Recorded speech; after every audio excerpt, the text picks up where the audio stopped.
परमात्मने नमः। 32वां अध्याय मुनियों द्वारा की गई शिव स्तुति। ऋषिगण बोले, दिशाओं को वस्त्र रूप में धारण करने वाले, शाश्वत प्रलय के कारण त्रिशूलधारी विकट रूप वाले, कराल संसार रूपी वृक्ष के लिए कुछ कुठार स्वरूप तथा भीषण वदन वाले शिव को नमस्कार है। बिना रूप वाले, सुंदर रूप वाले विश्व रूप आपको नमस्कार है। गजानन रूप, स्वाहा करने वाले यजमान रूप रुद्र को नमस्कार है। सभी लोगों से नमस्कृत देह वाले, स्वयं विनीत आत्मा वाले, निरंतर नील जटा जूट धारण करने वाले, अपने शरीर में चिता की भस्म को धारण करने वाले श्रीकंठ नीलकंठ शिव को बार बार नमस्कार है। हे प्रभु, आप सभी देवताओं में ब्रह्मा हैं तथा रुद्रों में नीललोहित हैं।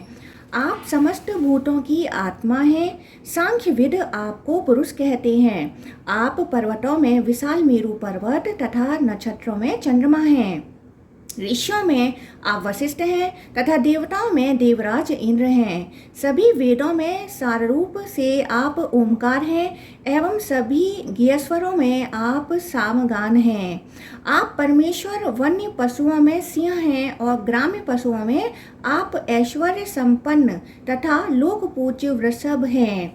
हे प्रभु, आप वैसा कीजिए कि आपको जो भी विद्यमान स्वरूप हो उसमें हम ब्रह्मा द्वारा कथित आपके सर्व स्वरूप का दर्शन कर सकें। हे परमेश्वर, आप प्रसन्न होइए। हम यह जानना चाहते हैं कि काम, क्रोध, लोभ, विषाद तथा मद ये पांचों विकार सभी को दग्ध क्यों करते हैं। हे देव, महासंहार उपस्थित होने पर शुद्ध चित्त वाले आप परमेश्वर ने ललाट पर हाथ घसीट कर अग्नि उत्पन्न की थी। तब उसी अग्नि की ज्वालाओं से समस्त लोग सभी ओर से आच्छादित हो गए। इसलिए ये काम, क्रोध, लोभ, मोह, दंभ आदि क्षुभात्मक विकृत अग्नियां अग्नि तुल्य ही हैं। इस जगत में जो भी स्थावर जंगम जीव एवं पदार्थ है वह सब आप द्वारा उत्पादित अग्नि से दग्ध हो रहे हैं। अतएव हे सुरेश्वर, उस अग्नि से दग्ध हो रहे हम सभी की आप रक्षा कीजिए। हे महेश्वर, हे महाभाग, हे प्रभु, हे शुभ निरीक्षक, आप लोक कल्याण के लिए जीव को अमृत रूपी जल से सींचते हैं। हे नाथ, आज्ञा दीजिए, हम लोग आपके वचनों का पालन करने के लिए तत्पर हैं। अनंत पदार्थों एवं उनके नाम रूपों के मध्य आप व्याप्त हैं। आपका पार हम पा नहीं सकते हैं। हे देवादिदेव, आपको नमस्कार है। इस प्रकार श्रीलिंग महापुराण के अंतर्गत पूर्व भाग में शिव स्तुति वर्णन नामक 32वां अध्याय पूर्ण हुआ। 33वां अध्याय मुनियों को शिव भक्ति का उपदेश।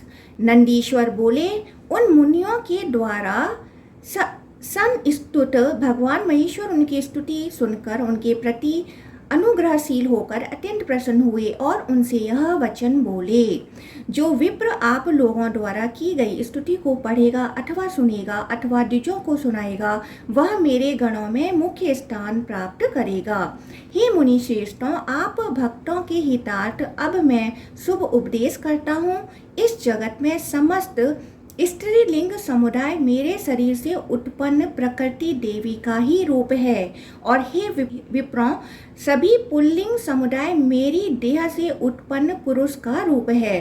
हे विप्रों, यह सृष्टि मुझसे प्रादुर्भूत पुरुष प्रकृति नर नारी इन्हीं दोनों से उत्पन्न हुई है, इसमें कोई संशय नहीं है।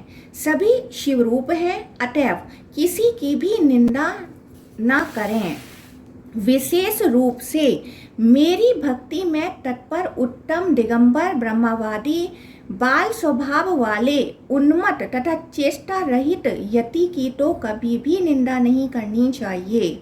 भस्म से विभूषित होकर दग्ध पापों वाले, इंद्रियजीत, ध्यान परायण, नित्य नैष्ठिक ब्रह्मचार्य का पालन करने वाले तथा महादेव की भक्ति में तत्पर जो विप्र मन, वाणी एवं शरीर से संयत होकर मुझ महादेव की यथोक्त रीति से पूजा आराधना करते हैं, वे रुद्र लोक को प्राप्त होते हैं और उनका पुनर्जन्म नहीं होता है। अतएव व्यक्त लिंग वाले शिव का यह पाशुपत व्रत परम दिव्य तथा अव्यक्त है। विद्वान मनुष्य को चाहिए कि भस्म धारण किए तथा मुंडित सिर जो शिव रूप व्रती है उनकी ना तो निंदा करें और तथा ना तो उनकी बातों का उल्लंघन करें। लोक एवं परलोक में अपना हित चाहने वाले को ऐसे महात्माओं पर ना तो हंसना चाहिए और ना तो उनके प्रति अप्रिय वचन बोलने चाहिए। जो मनुष्य इनकी निंदा करते हैं वह मंद बुद्धि साक्षात महादेव की निंदा करता है तथा जो इनकी नित्य पूजा करता है वह महादेव की पूजा करता है। इस प्रकार ये महायोगी शिव जी की भस्मभूषित होकर लोक कल्याण की कामना से युग युग में नानाविध क्रियाएं करते हैं। आप लोग भी ऐसा ही आचरण कीजिए, उससे आप लोगों का कल्याण होगा तथा आप लोग सिद्धि प्राप्त करेंगे। महाभय का नाश करने वाले शिव कथित अतुलनीय तथा परम पद को जानकर उन मुनियों का चित्त सांसारिक लोभ एवं मोह से रहित हो गया और उन्होंने शंकर जी के चरणों पर सिर रखकर प्रणाम किया। इस प्रकार शिव की बातें सुनकर प्रसन्न मन वाले उन मुनियों ने गंध पुष्प तथा कुश से मिश्रित शुद्ध जल से परिपूर्ण विशाल घड़ों से महेश्वर को स्नान कराया और पुनः वह गुण तथा हुंकार युक्त सुंदर स्वरों से महादेव जी का स्तुति गान करने लगे। देवादि देव महादेव को नमस्कार है। अर्धनारीश्वर तथा सांख्य योग के प्रवर्तक शिव को नमस्कार है। मेघवाहन कृष्ण सदाशिव गज चर्म को अधोवस्त्र के रूप में धारण करने वाले, कृष्ण मृग के चर्म को उत्तरीय के रूप में धारण करने वाले एवं सर्प को यज्ञोपवीत के रूप में धारण करने वाले शिव को नमस्कार है। सुंदर बने हुए अति विचित्र कुंडल धारण करने वाले, सुंदर रचित माला को आभूषण के रूप में धारण करने वाले, सिंह के उत्तम चर्म को वस्त्र के रूप में धारण करने वाले तथा विश्रुत यश वाले आप शंकर को नमस्कार है। तत्पश्चात उस स्तुति से अत्यंत प्रसन्नता की प्राप्त उन महादेव ने उन मुनियों से पुनः कहा, हे सुव्रती मुनीश्वरों, मैं तुम लोगों की तपस्या से अति प्रसन्न हूँ, तुम सब वर मांगो।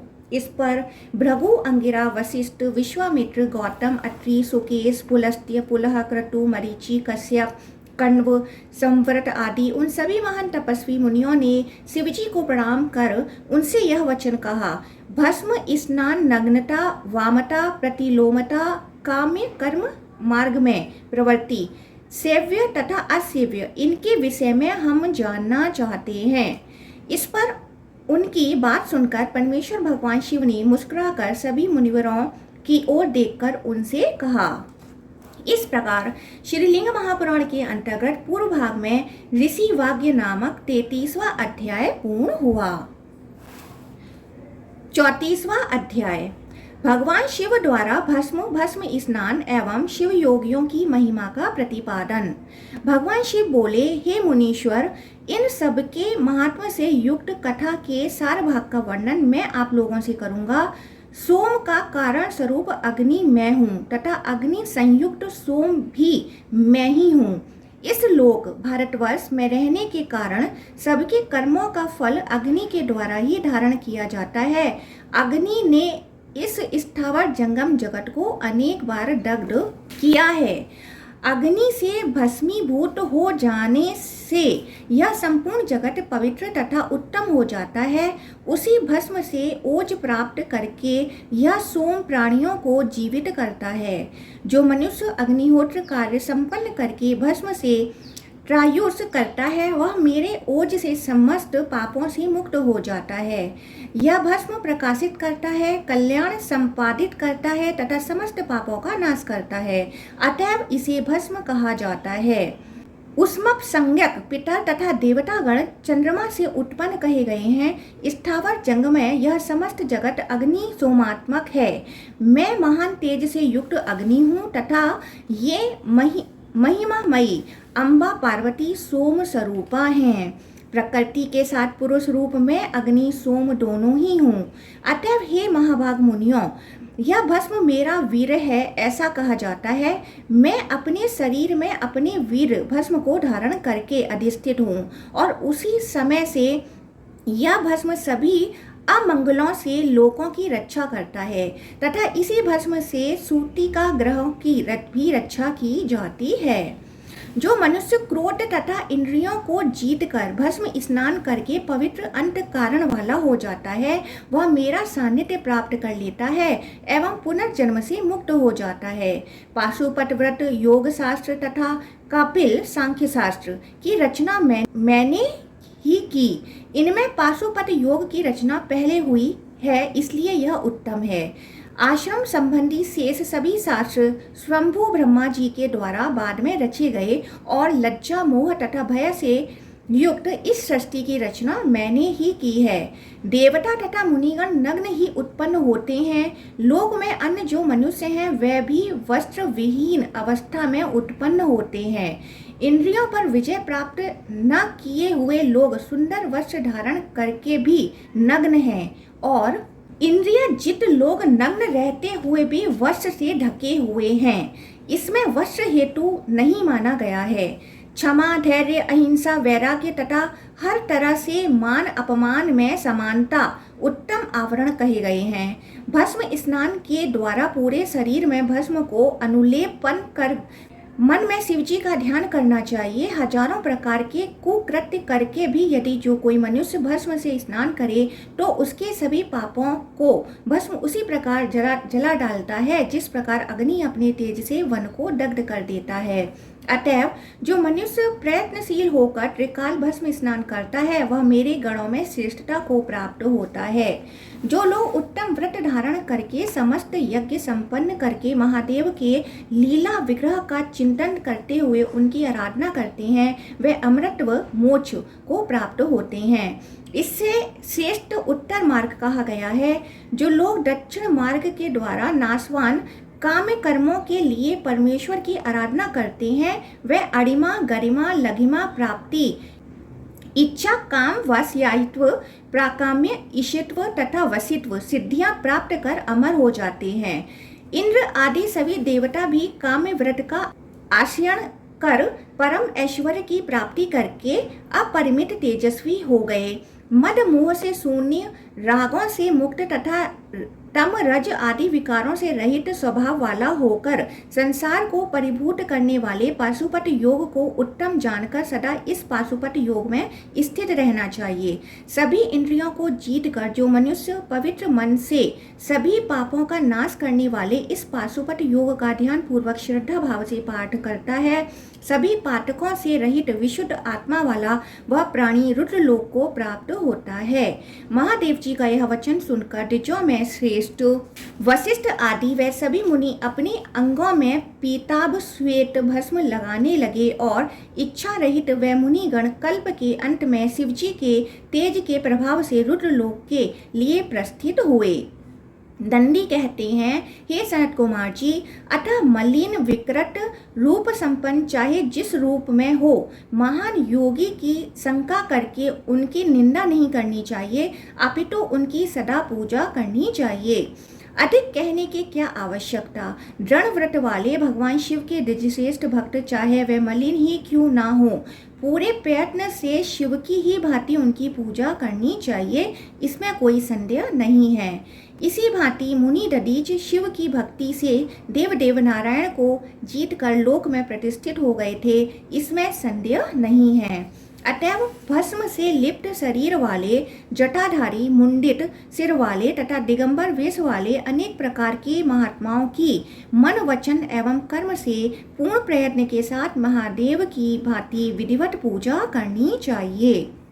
इस प्रकार श्रीलिंग महापुराण के अंतर्गत पूर्व भाग में योग प्रशंसा नामक 34वां अध्याय पूर्ण हुआ।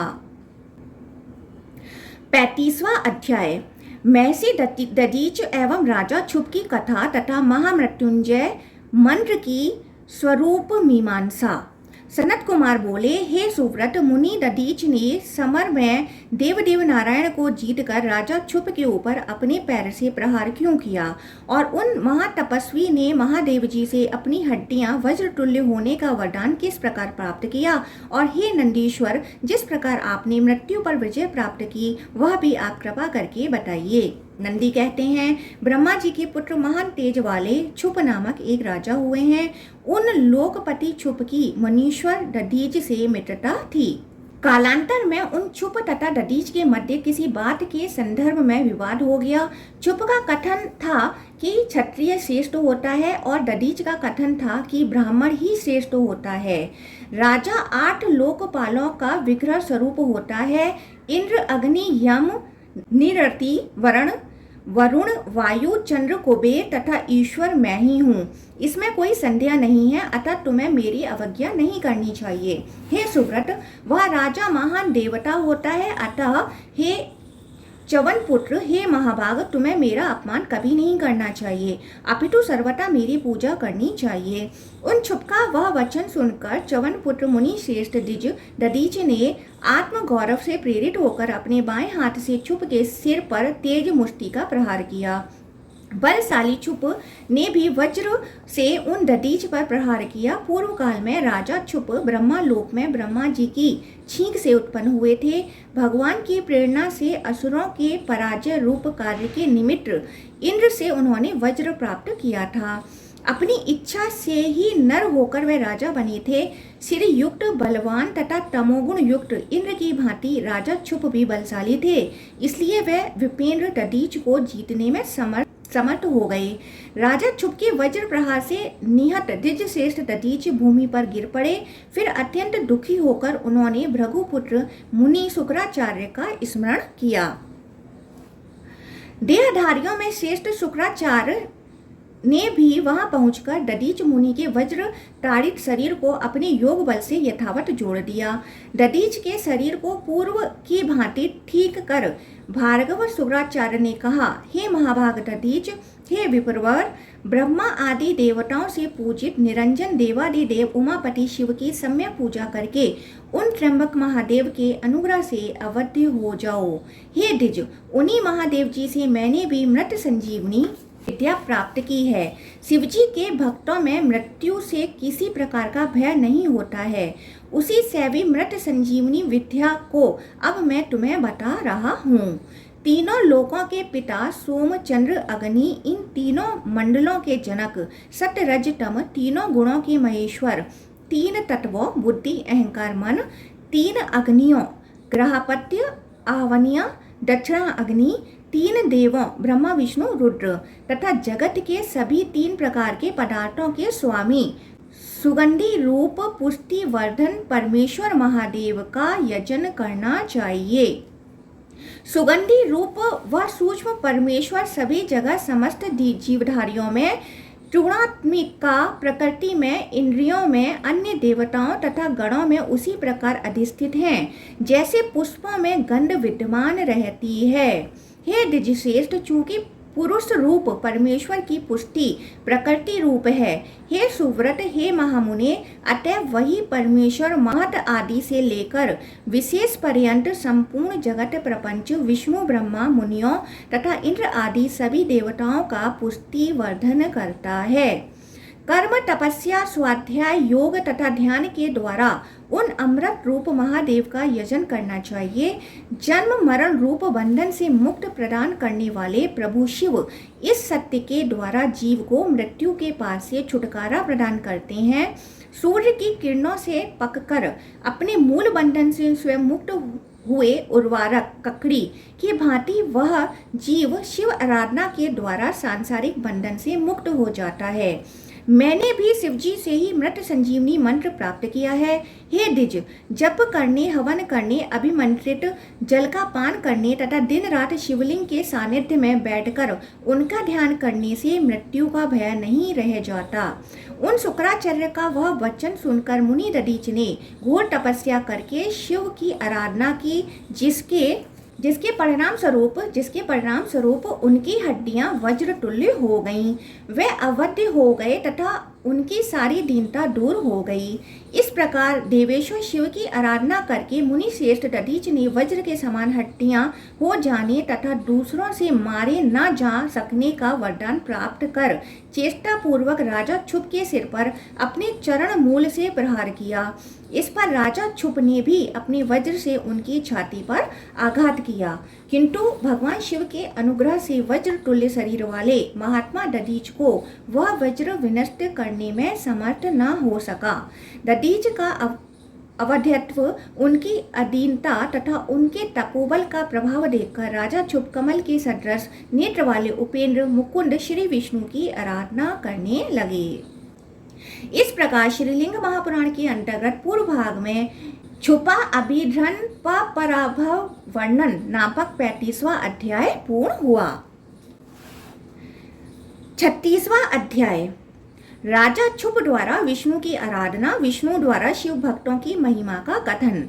नंदीश्वर बोले, हे सनत कुमार जी, उन राजा क्षुप की आराधना से प्रसन्न होकर देवताओं तथा दैत्यों से पूजित, हाथों में शंख चक्र गदा पद्म धारण किए हुए, पीत वस्त्र पहने हुए, सभी आभूषणों से सुशोभित एवं मुकुट धारण किए हुए लक्ष्मी तथा भूमि सहित गरुड़ ध्वज श्रीमान भगवान पुरुषोत्तम ने उन क्षुप को दिव्य दर्शन दिए। दिव्य दर्शन के अनंतर उन गरुड़ ध्वज भगवान विष्णु देव को प्रणाम करके राजा क्षुप अत्यंत प्रिय वाणी में उनकी स्तुति करने लगे। आप आदि हैं तथा आप आदि रहित भी हैं। आप ही प्रकृति हैं, आप ही जनार्दन हैं, आप ही पुरुष हैं, आप ही जगन्नाथ, आप ही विष्णु तथा आप ही विश्वेश्वर हैं। जो ये पुरुष रूप विश्व मूर्ति पितामह हैं, वे भी आप ही हैं। हे जनार्दन, जो आदि ज्योति हैं वह आप ही हैं। हे लक्ष्मीकांत, हे भूपते, आप ही परमात्मा तथा आप ही परमधाम हैं। तमोगुण से संलिप्त भगवान रुद्र आपके क्रोध से अभिभूत हैं तथा आपके ही अनुग्रह से रजोगुण से संपन्न जगत के सृजनकर्ता पितामह ब्रह्मा की उत्पत्ति हुई है। हे कालमूर्ति, हे हरे, हे विष्णु, हे नारायण, हे जगन्मय, सत्व गुण युक्त साक्षात पुरुषोत्तम विष्णु भी आपके ही अनुग्रह से अधिष्ठित हैं। हे विश्वमूर्ति, हे महेश्वर, महत पंच महाभूतादि, 5 तन्मात्राएं, 5 कर्मेंद्रियां तथा 5 ज्ञानेंद्रियां एवं मन, ये सब आपके ही द्वारा अधिष्ठित हैं। हे महादेव, हे जगन्नाथ, हे पितामह, हे जगतगुरु, हे देवेश, हे परमेश्वर, आप प्रसन्न होइए। हे शरणागत को शरण प्रदान करने वाले जगन्नाथ, हे वैकुंठ, हे सौर्य, हे सर्वज्ञ, हे वासुदेव, हे महाभुज, आप प्रसन्न होइए। हे संकर्षण, हे महाभाग, हे प्रद्युम्न, हे पुरुषोत्तम, हे अनिरुद्ध, हे महाविष्णु, हे विष्णु, आपको सदा नमस्कार है। हे विष्णु, 1000 फनों से युक्त तमोमूर्ति स्वरूप पृथ्वी को धारण करने वाले ऐश्वर्य संपन्न शेषनाग आपके दिव्य तथा अव्यक्त आसन के रूप में अधिष्ठित हैं। हे देवेश, हे सुव्रत, इस आसन के नीचे पाद के रूप में साक्षात धर्म ज्ञान वैराग्य तथा ऐश्वर्य विराजमान है। हे विभो, 7 पाताल आपके चरण रूप में, पृथ्वी जंग के रूप में, 7 समुद्र वस्त्र के रूप में, दिशाएं विशाल भुजाओं के रूप में, अंतरिक्ष मस्तक के रूप में, आकाश नाभि के रूप में, वायु नासिका के रूप में, दोनों नेत्र सूर्य चंद्र रूप में, बाल मेघों के रूप में तथा नक्षत्र तारे और संपूर्ण गगन मंडल आपके गले के आभूषण के रूप में अधिष्ठित हैं। आप पुरुषोत्तम हैं और परम पूज्य हैं। आप देवेश्वर की स्तुति मैं किस प्रकार करूं? आपके विषय में जैसा सुना तथा कहा गया है उसी दिव्य भावों को मैंने श्रद्धा पूर्वक स्तुति रूप में कह दिया है। हे ईश, हे नारायण, मेरी अभिलाषा के लिए मुझे क्षमा कीजिए।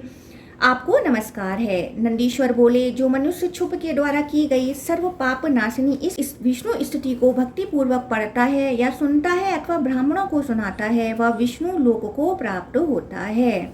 इस प्रकार इंद्र आदि के द्वारा स्तुत किए जाने वाले अपराज्य परमेश्वर विष्णु की भक्ति पूर्वक स्तुति करके उनके चरणों में मस्तक झुकाकर प्रणाम करके उनकी ओर कातर दृष्टि से देखते हुए क्षुप ने कहा। राजा बोले, हे भगवान, दधीच नाम से लोक प्रसिद्ध एक धर्मज्ञ तथा विनीत आत्मा वाले ब्राह्मण हैं जो पहले मेरे मित्र थे। शिवजी की आराधना में सदा तत्पर रहने के कारण उनकी कृपा से वे सभी से अवध्य हैं। हे देवेश, हे विष्णु, हे जगतपते, उन्होंने सभा में मेरा तिरस्कार करते हुए अपने बाएं पैर से मेरे सिर पर प्रहार कर दिया और उन मंडोमत ने कहा कि मैं किसी से भी नहीं डरता हूँ। हे जगदीश्वर, मैं उन विप्र दधीच को जीतना चाहता हूँ। हे जनार्दन, मैं उन्हें जिस भी तरह से जीत सकूं, आप वैसा उपाय कीजिए। नंदीश्वर बोले, इस प्रकार उन विष्णु ने भी महात्मा दधीच के अवध्य को जानकर तथा भगवान शिव के अतुलित प्रभाव का स्मरण करके ब्रह्मा जी की चीख से उत्पन्न चुप से कहा, हे राजेंद्र, महेश्वर की भक्ति को प्राप्त विप्रों को किसी प्रकार का भय नहीं रहता है। राजन, विशेष रूप से रुद्र के भक्त सर्वदा भय से मुक्त रहते हैं, चाहे वे परम नीच ही क्यों न हो। फिर इन दधीच मुनि की तो बात ही क्या। हे महाभाग, हे भूपते, अतः अब आपके विजय की आशा नहीं है। देवताओं सहित अपने को शापित होने के लिए मैं अब विप्र दधीच को क्रोधित करूंगा। हे राजेंद्र, उनके शाप से दक्ष के यज्ञ में सभी देवताओं सहित मेरा विनाश होगा और पुनः उत्थान होगा। हे भूपते, हे राजेंद्र, समस्त देवताओं सहित मैं विपेंद्र दधीच मुनि से आपकी विजय के लिए पूरे मन से प्रयास करूंगा। नंदीश्वर बोले, भगवान विष्णु का यह वचन सुनकर चुप ने उनसे कहा, आप वैसा ही कीजिए। इधर भक्त वत्सल भगवान विष्णु ब्राह्मण का रूप धारण कर दधीच मुनि के आश्रम पहुँचे। जगत गुरु विष्णु ने ब्रह्मसी दधीच को प्रणाम कर उनसे कहा। श्री भगवान बोले, हे शिव आराधना में तत्पर निर्विकार ब्रह्मसी दधीच, मैं आपसे एक वर की याचना करता हूँ, आप मुझे वह वर देने की कृपा कीजिए।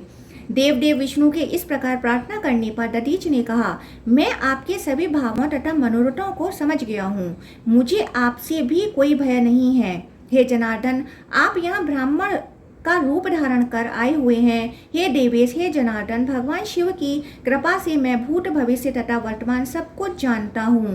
हे सुव्रत, आप यह विप्र रूप छोड़ दीजिए। हे देवेश, हे मधुसूदन, छुपने अपनी कार्य सिद्धि के लिए आपको आपकी आराधना की है। हे भगवान, हे हरे, आपकी यह भक्त वत्सलता मुझे पूर्ण रूप से विदित है। हे भगवान, हे हरे, आज यहाँ भी आपकी वही भक्त वत्सलता विद्यमान है। हे भगवान, हे वरदाता, हे कमल नयन, यदि आपका ऐसा भक्त वात्सल्य है तो आप सोच समझकर यह बताइए कि मुझ शिव आराधना तत्पर व्यक्ति को आपसे क्या भय हो सकता है। हे जनार्दन, मैं मिथ्या भाषण नहीं करता, इसलिए इस जगत में देवता, दैत्य तथा ब्राह्मण किसी से भी मैं भयभीत नहीं रहता हूँ। नंदी कहते हैं, हे सनत कुमार, दधीच का वह वचन सुनकर उसी क्षण ब्राह्मण रूप छोड़कर विष्णु ने अपना रूप धारण कर लिया और हंसकर दधीच से कहा। श्री भगवान बोले, हे सुव्रत, हे दधीच, क्योंकि आप सर्वज्ञ हैं तथा शिवार्चन में रत रहने वाले हैं, इसलिए आपको सभी स्थानों पर किसी भी प्रकार का भय व्याप्त नहीं कर सकता। हे विप्रवर, आपको नमस्कार है। मेरा आग्रह है कि आप एक बार सभा में चुप से बोल दीजिए कि मैं आपसे डरता हूँ। इस प्रकार विष्णु भगवान का वह विनय तथा प्रीति युक्त वचन सुनकर महामुनि दधीच ने देवों में श्रेष्ठ उन विष्णु से कहा, मैं साक्षात पिनाकधारी सर्वज्ञ सर्व देव महादेव शिव के अनुग्रह से किसी से भी नहीं डरता। तत्पश्चात उन मुनि दधीच का वचन सुनकर भगवान विष्णु क्रोधित हो उठे और उन्होंने मुनि श्रेष्ठ दधीच को दग्ध करने की इच्छा से अपना चक्र उठाया। छुप के सामने ही मुनि दधीच के प्रभाव से विष्णु का सुदर्शन चक्र कुंठित हो गया। कुंठित अग्रभाग वाले सुदर्शन चक्र को देखकर वह दधीच मुस्कुराकर सत असत के अवभाषक चक्रधारी विष्णु से कहने लगे, हे भगवान, हे विष्णु, पूर्व काल में आपको भी अत्यंत प्रयत्न पूर्वक शिव कृपा से ही यह अति भयावह सुदर्शन नामक शुभ चक्र प्राप्त हुआ है, अतः यह चक्र मुझ शिव भक्त को नहीं मार सकता। अब आप ब्रह्मास्त्र आदि अन्य अस्त्रों से मुझे मारने का प्रयास कीजिए। नंदीश्वर बोले, हे सनत कुमार, दधीच का वह वचन सुनकर तथा अपने अस्त्र को निस्तेज देखकर विष्णु जी ने समस्त प्रकार के अस्त्र उत्पन्न किए और वे चारों ओर से उनके ऊपर प्रहार करने लगे। महान बलशाली शाश्वत देवता लोग भी उस एकमात्र ब्राह्मण से युद्ध करने में प्रवृत्त उन विष्णु की सहायता करने में तत्पर हो गए। तब वज्र तुल्य हड्डियों वाले इंद्रियजित दधीच ने एक मुट्ठी कुश लेकर भगवान शिव का स्मरण करते हुए सभी देवताओं के ऊपर फेंक दिया। वह कुश कालाग्नि के तेज के समान दिव्य त्रिशूल बन गया। उस समय दूसरी प्रलय अग्नि तुल्य प्रतीत होने वाले दधीच ने सभी देवताओं को भस्म कर देने का निश्चय कर लिया। हे मुनि, इंद्र तथा विष्णु आदि देवताओं ने जो जो अस्त्र दधीच के ऊपर छोड़े थे वह सब उस त्रिशूल को प्रणाम करने लगे। हे दिजश्रेष्ठ, यह देखकर सभी देवता पराक्रम शून्य हो गए तथा व्याकुल होकर पलायन करने लगे। तब पुरुषोत्तम भगवान विष्णु ने अपने शरीर से अपने ही तुल्य करोड़ों दिव्य गण उत्पन्न किए। मुनिवर दधीच ने क्षण भर में उन सभी को भस्मासात कर दिया। तदंतर दधीच को विस्मित करने के निमित्त भगवान विष्णु ने विश्व रूप धारण किया। विपेंद्र दधीच ने उन विष्णु के शरीर में साक्षात देवताओं के पृथक पृथक गणों को देखा। उस समय विश्व मूर्ति विष्णु के शरीर में करोड़ों रुद्रगण तथा करोड़ों ब्रह्मांड विद्यमान थे।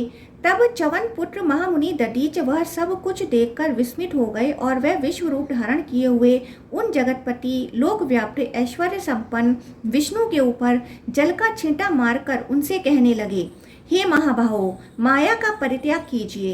हे माधव, पदार्थों की भ्रमात्मक सत्ता पर विचार करने से प्रतीत होता है कि इस माया के हजारों प्रकार के दुर्विज्ञेय क्रियाकलाप हुआ करते हैं। हे अनिंद, आप अपने सहित ब्रह्मा रुद्र तथा संपूर्ण जगत को मुझ में देखिए। इसके लिए मैं आपको दिव्य दृष्टि प्रदान करता हूँ। ऐसा कहकर मुनि दधीच ने अपने शरीर में उन्हें संपूर्ण जगत दिखा दिया और फिर सभी देवताओं तथा विश्व के रचयिता भगवान विष्णु से उन्होंने कहा, हे प्रभु, हे विष्णु, इस माया से अथवा मंत्र शक्ति से अथवा पदार्थ शक्ति से अथवा ध्यान शक्ति से क्या लाभ। अतएव इस माया को छोड़कर आप मेरे साथ यत्न पूर्वक युद्ध कीजिए।